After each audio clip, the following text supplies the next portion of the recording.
सखी सुना ना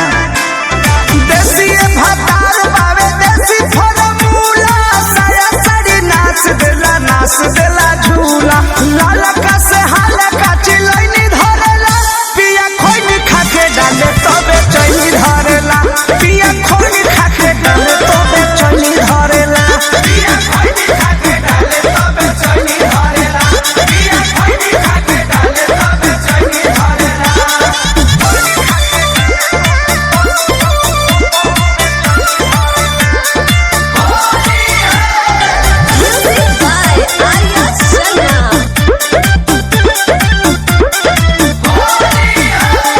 कान्हावा पगामा छाया डाड़ावा में डूंगी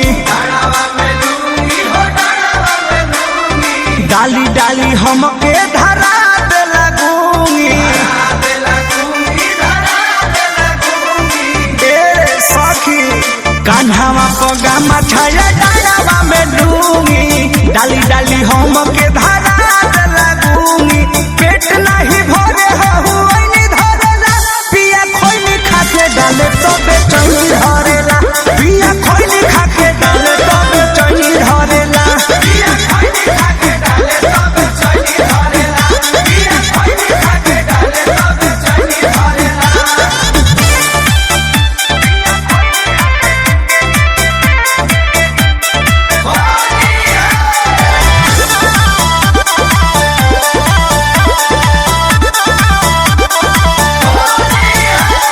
कृष्णा बेदरदी का कोही पर मोध के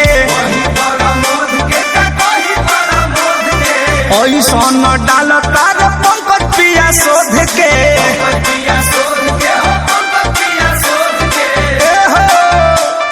कृष्णा बेदर्दी अरे कोही पर मोध के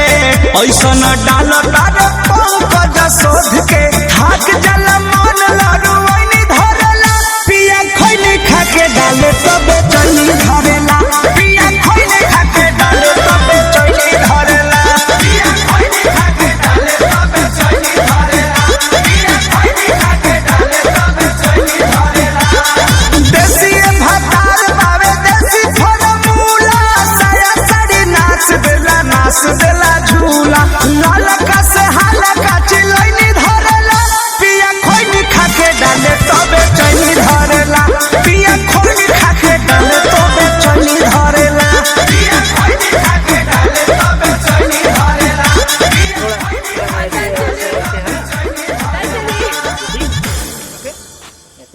हाँ खूबसूरत हो तो देखोगे बिल्कुल। पूरी टीम है मस्ती कर रही है मजे में है और शूट हमारा कंप्लीट। हाय नमस्कार प्रणाम।